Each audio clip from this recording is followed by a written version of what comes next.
Hello and welcome to the season finale of Gametime Situation. I'm Chip Whipple and this is Brendan Bittner. We have a great show for you tonight, recapping all the comings and goings of Ashland Athletics. We're coming close to the playoff time in the spring season and we will bring you up to date on all the action. Plus, we'll add a recap of all the AU action this year. And we will put one more athlete under the lights of the Gametime spotlight. Well, don't you think we better get started then? Well, what time is it? It's game time. Who?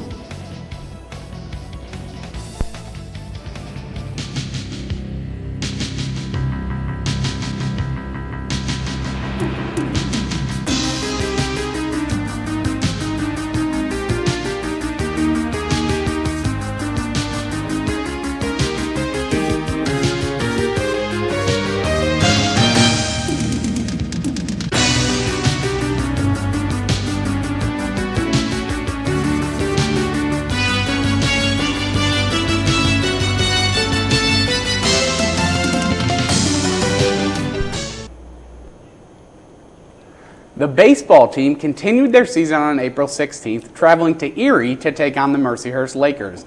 The Eagles played the Lakers neck and neck in the first contest, but ended up losing in 8 innings, 7-6. Sophomore Ben Menard took the loss for AU, giving up one unearned run in 1 2/3 innings. The Lakers won the game on a fielder's choice in the bottom of the 8th. In the second game of the doubleheader, the Eagles scored early and dominated with pitching. AU took a 1-0 lead in the first on a sac fly by Menard. Menard would add 2 more RBI later in the game with a 2-run home run. But it was pitcher Matt Schultz who stole the show. Schultz threw a complete game, stifling the Laker bats, allowing only 4 hits while striking out 5. The Eagles stayed in Erie for a 4-game set against Gannon on the 19th and 20th. Ashland did not take it easy on the Golden Knights in their last time matching up as GLIAC opponents. In the first game on Saturday, AU roped 14 hits and scored 19 runs, which included a 12 spot in the 3rd inning. Ashland knocked out 4 home runs and provided a big cushion for the 19-6 victory. The second game clearly was not going to be like the first, as most people would think that the Eagles used all of their firepower in Game 1. Most people would be wrong. Ashland decided to score another 17 runs in Game 2 of the doubleheader. Once again, the 3rd inning was kind to the Eagles as 10 runs scored. The Ashland pitching was even better in the game as the Eagles won the contest 17-3. Certainly, Mr. Bittner, this was all the scoring AU was going to do against Gannon. Well, Chip, the Eagles continued their onslaught of the Golden Eagles on Sunday as they scored 40 runs on the day. 40 runs. Ashland won the first game 22-3. AU opened up a 5-0 lead through 2 innings, and in the 5th inning, the Eagles broke the game open. They notched 10 runs in the inning, just like they did in the last game. Nick Casper hit a 3-run homer, and then Chris Haycox, Ben Menard, Quentin Eberhard, and Tyson Rowland each came up with RBI hits in the inning. Chase Beatty capped the frame with a 3-run homer of his own. Gannon was able to scratch out its only 3 runs off Eagles reliever Dan McGinnis in its half of the 5th to make the score 15-3. Ashland would add 3 more in the 6th and 4 more in the 7th to bring the final to 22-3. Ashland starter Matt Schultz grabbed the win after throwing 4 innings, allowing no runs on 3 hits and striking out 2. And the second game of the double dip was the same story as the first 3 games of the series. Lots of Eagle offense. I suppose the Gannon Golden Knights grew tired of watching it unfold. Because that's a lot of runs I have to see across the plate. The games must have taken a long time as well. The Eagles once again pounded Gannon, this time 18-2. I don't think it's even fair. It doesn't seem fair. No, this time, though, there was one Eagle in particular that gave Gannon some problems. Freshman Westlake product Matt McAllister drove in 8 runs, 1 shy of a school record. In the second, McAllister hit a 2-run double. Chip, keep track of these RBIs for me. Okay, I got it. So he's got a 2-run double. It's 2. Then he drove in 1 in the 4th on an RBI double in the left center alley. He added 1 more with a sac fly in the 5th. 4. In the 6th, he drove in 2 with an RBI single. 6. And for a good measure in the 7th, he drove in 2 more with another RBI single. I believe that's 8. That's 8 RBIs and a great day for the freshman who hit 9th in John Shalley's lineup. He's the 9th place batter. Ton Schleckerman was perfect in 4 innings of work, picking up the win. Sophomore lefty Jeremy Sloan tossed the final 3 frames, allowing 2 runs. So the Eagles left Erie with a lot of confidence heading into an important GLIAC showdown with in-state rival Findlay last Wednesday. The Eagle Bats stayed hot enough to keep up with the Oilers in the first game as they won 9-5, but Ashland could not muster much of a rally in the second game, falling 4-2. AU took control of the first game in the second inning. Trailing 3-0, the Eagles picked up 6 runs to double up the Oilers.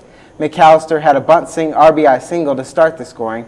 Rowland then grounded into an RBI fielder's choice, and David Quiroga singled to tie the game. DQ.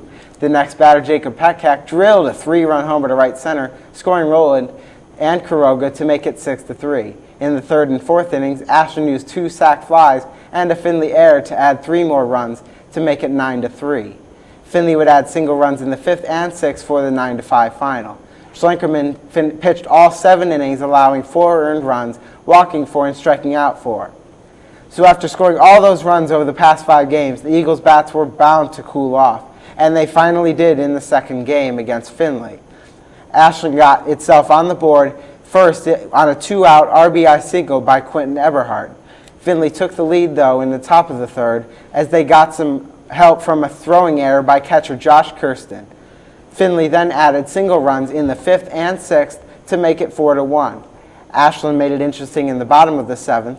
A Jeff Yates RBI single with no outs made it 4-2, but with runners on the corners, Tyson Rowland hit a sharp liner to third that was caught, and Yates was stranded off base for the double play, killing the rally. David Quiroga would ground out to end the game. So, Chip, how did the Eagles do in their Saturday showdown with Hillsdale? Well, Brendan, the baseball team returned home this past weekend to take on the Chargers of Hillsdale. In the first game on Saturday, Hillsdale scored first on an RBI double to center field. AU came back to take the lead in the second inning on back-to-back home runs by Chris Haycox and Chase Beatty. Ashland added another run in the 5th to produce a 3-1 lead. But the Chargers charged back into the game, scoring 2 runs in the top of the 6th inning to tie the score up at 3. The game remained tied until the bottom of the 7th inning. The Eagles eventually loaded the bases in the inning, bringing Jeff Yates to the plate. The Chargers then used a rarely used strategy of having 6 players in the infield because they brought the center fielder into play. But it was not enough as Yates smacked a single through the right side for the 4-3 victory. Dan McGinnis earned the victory, pitching the last 2/3 of the top of the 7th inning. In the second game, Ashland let out their frustration by scoring 16 runs on 18 hits. Yates led the way again this time, belting 2 home runs in the game. Jacob Petcack also went long in the contest. Simon Liston threw a complete game as the Eagles won easily 16-5. The Eagles came up with one big win on Sunday, but could not secure the second game of the doubleheader against Hillsdale. The Eagles jumped out to a 3-0 lead on the Chargers after 2 innings of Game 1. Ben Menard crushed a 2-run homer in the bottom of the first, and a steal of home by Jeff Foltz made it 3-0 in the second. The Eagles led 4-1 going into the 6th inning, but that's when Hillsdale made the game interesting. Nate Chukta had an RBI single in the 5th, and Ben Davis hit a 2-run single in the 6th to knot the score at 4. But in the bottom of the 6th, Tyson Rowland came up big with an RBI single to retake the lead for Ashland. Former Spotlightist. That's right, the game-time bump. Ben Menard added his own RBI hit later in the inning for insurance. Menard then switched from first base to the mound and notched his first save of the season on the hill to cap the 6-4 victory. Reliever Dan McGinnis won the game in relief. The second game had a different storyline than the Eagles are used to. They couldn't muster much on the offensive side in a 5-1 loss. Ashland lefty Jeremy Sloan made his first start of his career and had a rough outing. He was banged around for 5 runs in 2 2/3 innings. They tagged him for 2 in the second inning on 2 grounders that didn't leave the infield. One was an RBI groundout, and the other was a fielding error that allowed a run to score. Jacob Petcack knocked a solo home run to make it 2-1 after 1 inning. But Hillsdale tacked on 3 more in the second and won by the score of 5-1. The Eagles had just 4 hits in the game and 1 each in the 5th, 6th, and 7th, but they couldn't muster any real scoring chances. Brad Thomas pitched very well in relief, allowing no runs in 4 1/3 innings. So, the Eagles, after going 9-3 in the last 2 weeks, are now 32-12 overall and 14-6 in the GLIAC. They stand in second place in the conference behind Wayne State, which Ashland plays this weekend in a 4-game series that is very important for the Eagles. Now, we've got you caught up on what's going on at Donges Field with the baseball team, but we're going to take our first time out, and we'll be right back to talk some AU softball on Game Time Situation right after this. Hello, I'm Robin Meade, headline news anchor, and I bring the news to millions of people every day. Did you know that Ashland University is the third largest private university in Ohio, offers nationally recognized programs in teacher education, political science, and finance, boasts a strong Division II athletic program, and is close to you, midway between Cleveland and Columbus? Ashland University is my alma mater. It gave me the individual attention that I needed to succeed. Explore Ashland University at exploreashland.com. Ashland Theological Seminary, transforming the world. One pastor. One counselor. One city. One campus. One village. One family. One teacher. One crisis. One missionary. One shelter. One church. Transforming the world, one student at a time.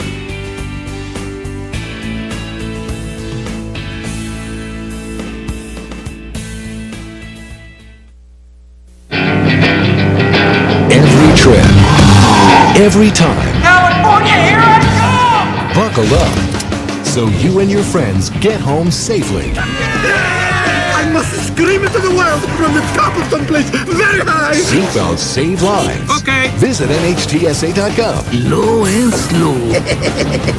My best friend, what are you gonna do? Brought to you by the U.S. Department of Transportation and the Ad Council. That is spectacular. After an inconsistent start to their season, the Ashland softball team has become red hot as they've won 17 of their last 21 games. On April 16th, Ashland rolled Findlay in a home doubleheader, winning 10-2 and 11-0. In the first game, every Eagle had a hit as they got the offense going. Ashland tallied 2 runs in the bottom of the first on a Krista McGaughey RBI single and an error on the Findlay catcher. They added another in the second on an RBI hit by Erica Miller. Jen Alderson added an RBI bunt single in the fourth. In the fifth, Kelly Williams led off with a homer, and Lindsey Brandt hit an RBI single to make it 6-0. Findlay scored twice in the sixth, but Ashland run-ruled the Oilers in the bottom half, scoring 4 runs, making the final tally 10-2. Logan Hersey picked up her 7th win, allowing 2 runs in 6 innings. In the second game, Ashland kept the offense going and got an excellent pitching performance from Sam Hendricks. She allowed just 2 hits in 7 innings in the 11-0 win. The top of the order provided a lot of the punch for Ashland. Erica Miller was 3 for 4 with 3 RBIs and 5 runs scored. Jen Alderson had 3 hits and 2 runs. Krista McGaughey drove in 5 runs with 4 hits, and Ashland led 6-0 going into the 7th when the Eagles scored 5 times to annihilate the Oilers. Annihilate? That's They destroyed them. The Eagles then traveled to Northwood for a doubleheader with the Timberwolves. Ashland fell behind 2-0 through 3 innings, but the Eagles would tie the game in the 4th on an Ashley Barchak 2-run double. After that, the Eagles could muster nothing else, as Northwood scored 1 more time in the 5th on a solo homer to make the final 3-2. Each team had 5 hits in the game. Logan Hersey grabbed the loss after pitching 6 innings, allowing 2 earned runs on 5 hits. But Ashland would come back and win the second game of the doubleheader 5-4. AU scored 3 times in the first inning for a 3-0 lead. McGaughey hit a 2-run homer, and Barchuk added a sacrifice fly in the inning. AU made it a 4-1 game in the third when pitcher Shannon Gray hit an RBI right single to left field. Northwood would tie the game in the 4th on an RBI groundout and a 2-run triple. Ashland countered in the bottom half with a single that would be the difference. Amanda Thomas hit that bases-loaded single to give the Eagles the lead. Gray picked up the W, allowing 3 earned runs on 8 hits in 7 innings. The Eagles then traveled to Saginaw Valley and Lake Superior State. How did they do in Michigan, Chip? So on Saturday, the Eagles headed to Saginaw Valley State to play a doubleheader.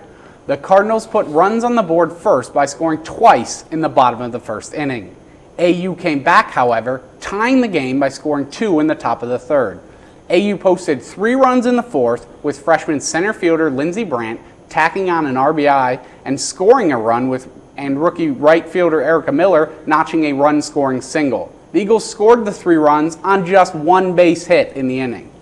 The three runs would be enough as Ashland held on to a 5-4 victory. Sam Hendricks earned the win and Shannon Gray picked up the save. The second game did not go nearly as well for the Eagles as their bats cooled off. The two teams played 7 innings without either team scoring to force an extra frame.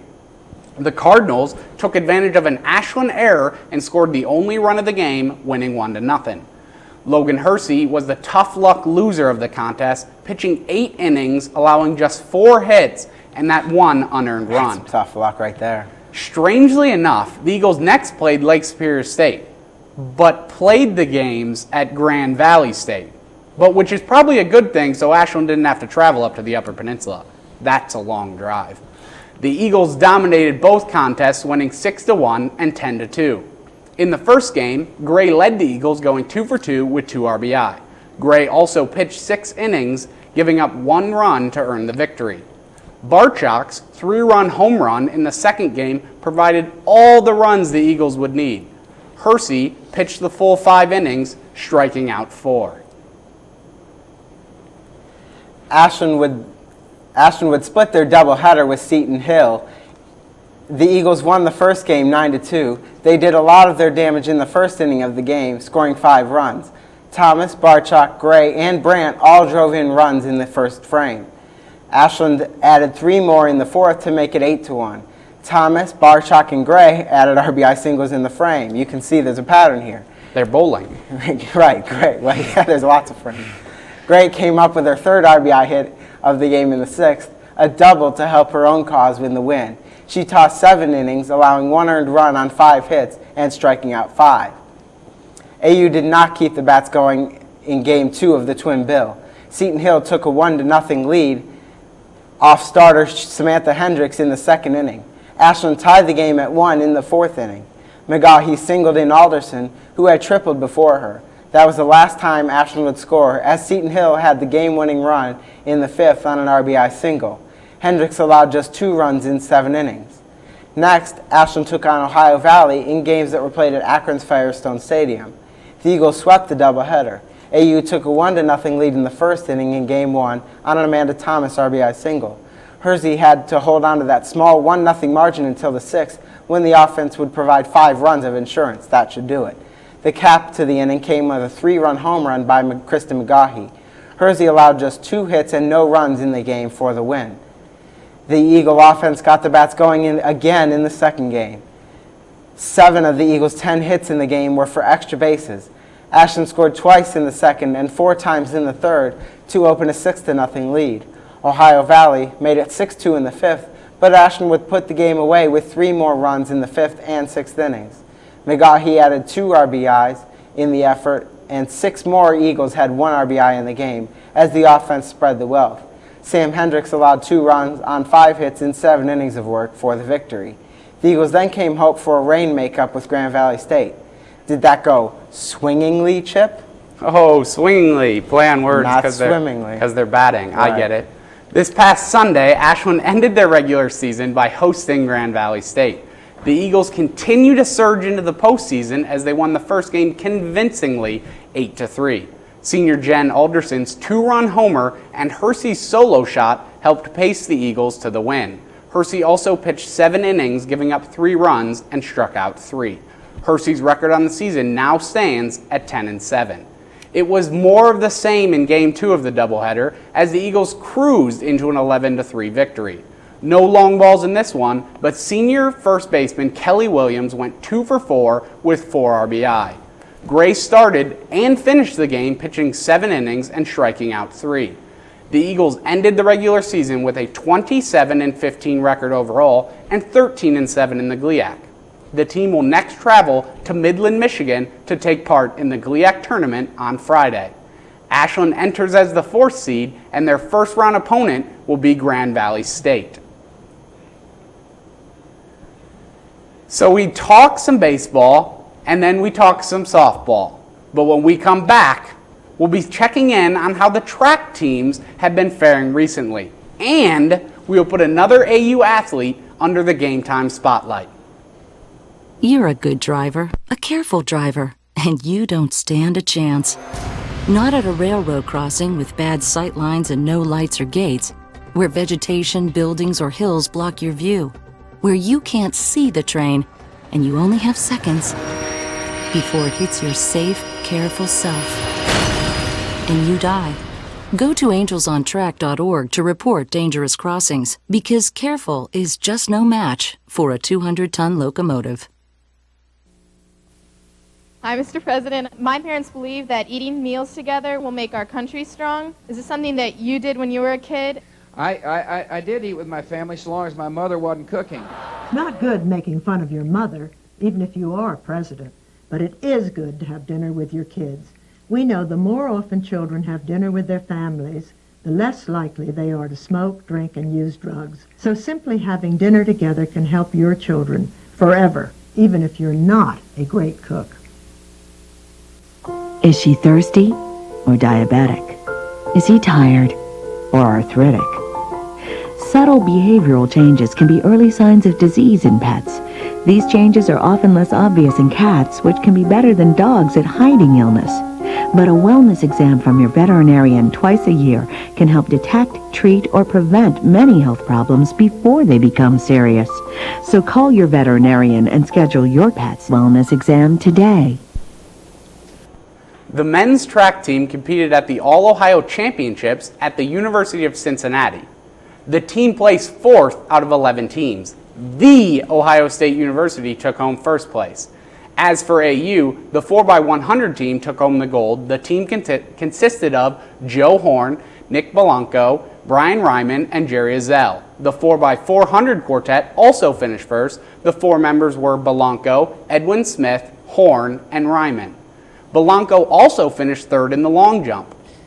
Dan Tierney was the gold medalist in the pole vault. Brian Vickers was also tops in the shot put, and Robert Clank finished 1st in the hammer throw. Vickers also placed 2nd in the discus. At the Gina Relays at Hillsdale and Indiana University, Purdue University of Indianapolis, that's EUPUI is what they call it. That's a little long. Yeah. The men's track team added 4 new provisional marks for the national meet. The men also improved on 4 season marks.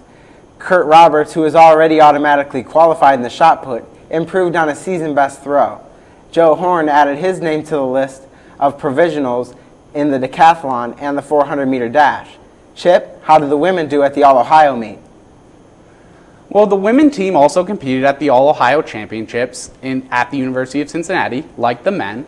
The women, though, finished 7th out of 12 teams. Akron won the women's title. On the Eagles side, Klain was 3rd in both the 100-meter dash and the long jump. In the high jump, Abby Cassandi finished 4th. Jen Tinney took home 4th in the discus and was 5th in the shot put. The women added 5 new provisional marks at the Gina Relays. Alyssa Klain provisionally qualified in the heptathlon, and Lisa Roth Cooper did so in the discus. Her name appears on the NCAA list in 3 throwing events. The same can be said for Tinney, who added the hammer throw last week. She already had provisional marks in the discus and shot put. Both the men's and the women's track teams are at Saginaw Valley on Thursday and Friday for the GLIAC Championships. Now, Brian Vale, this show's producer and former anchor, went out and found an AU athlete brave enough to go under the Game Time Spotlight to answer some questions. So we'll send it over to Brian, who is with Ashland softball senior outfielder Jen Alderson.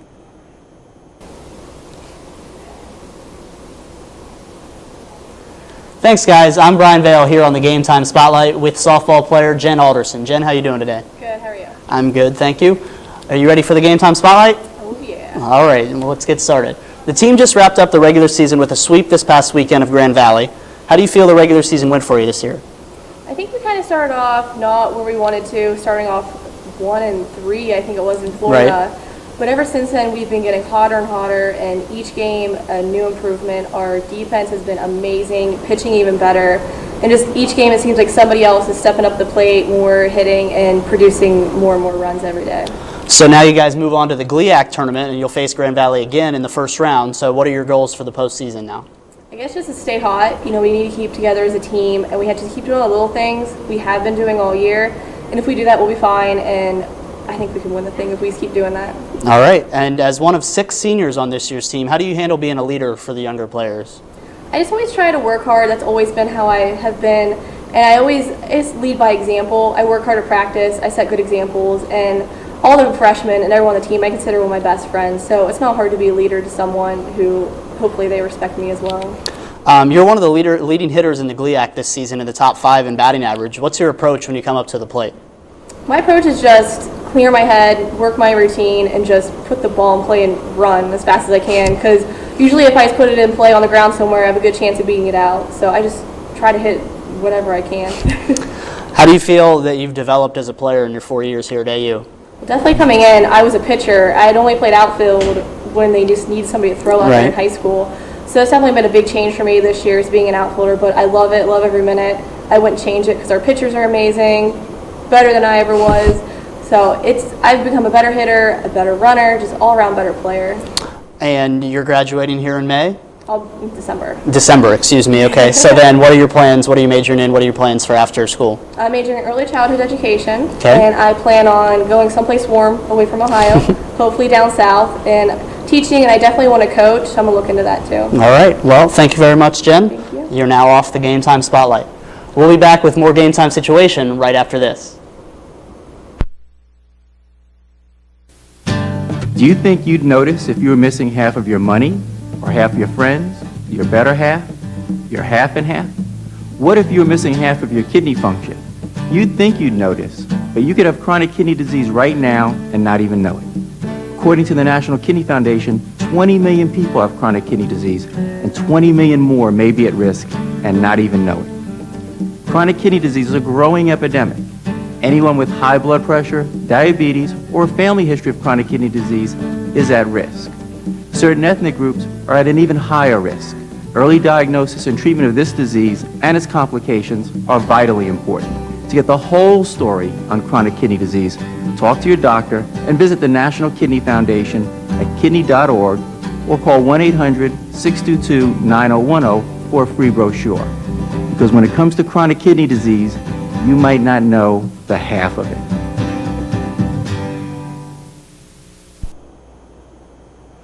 The women's golf team finished in 3rd place at the GLIAC Championships held at the University of Findlay 2 weekends ago. The Eagles finished behind league champion Grand Valley State and Ferris State. AU's top finisher was Stephanie Schwartzner, who finished 12th in the tournament. Bridget Slonkowski tied for 13th. Christine Suki was 15th, while Annie Miles 16th and Janice Greenblatt 18th also finished in the top 20. Miles was named to the All-GLIAC second team, and Suki was an honorable mention. The men's golf team took home a 6th place finish at the Great Lakes Regional Tournament 2 weekends ago. Grand Valley State won the team title with Wayne State finishing in 2nd place. Junior Danny Evans was Ashland's top finisher as he placed in a tie for 8th. Freshman John Furlong took home a top 20 finish as he was tied for 17th. The team will next compete at the NCAA Division II Super Regional Tournament as the 6th seed on May 4th.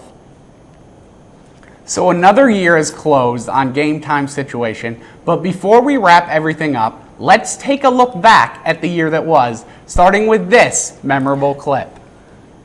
Finley can get the rebound if it misses, or if it doesn't miss.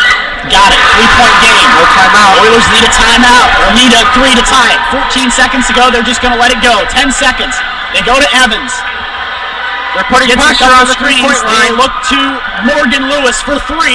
No good. Rebound tipped out. And 3 at the buzzer is short. Let's do it. 84-81. They beat the Findlay Oilers, and the fans rush the floor here at Gates Gymnasium. The number 4 in the country, the Findlay Oilers go down. You finished the match. Exciting for the fans. I think that's what they wanted to see from it. The men's basketball team had an exciting game that was just memorable. That team that upset Findlay here at Ashland for one of the surprise victories of the season. The volleyball team also fared very well early in the school year. They finished the season with an overall record of 26-6, 14-3 in the GLIAC. They made it to the NCAA playoffs before losing in the first round to Lewis. 2 players, Mary Kate Glow and Lindsay Warren, were both named to the AVCA All-Regional team. The tennis team also had a spectacular year, winning the most matches in school history with a record of 24-5. Freshman Myra Pepino, a former Spotlightist, was named GLIAC Tennis Freshman of the Year, and the team will make its first trip to the NCAA postseason in school history later this year. The football team also had a bounce-back year, going 8-2. They made the playoffs for the first time in 10 years. The Eagles ended up losing in the first round to Central Washington 40-24. Center Vince Cashdollar also won multiple Division II All-American awards. The women's basketball team also had a year filled with success, finishing 19-11. The team tried to make a late run at the postseason, but fell short, losing the final round of the GLIAC tournament to Michigan Tech. Well, that's all we have for you tonight, and more importantly, that's all we have for you for the school year. But don't worry, folks, Game Time Situation will be back in the fall to keep you up to date on all the happenings of AU athletics. Plus, Vale and I, sad as it may be, will be graduating, so look for some new faces to join Brendan here next fall. We'd like to thank all the crew that has helped us out over the school year. We would not be able to put on this show without them. So for all of us here at TV2, we would like to wish you a happy and safe summer and hope to see you again next fall. Have a good night, everyone. Good night.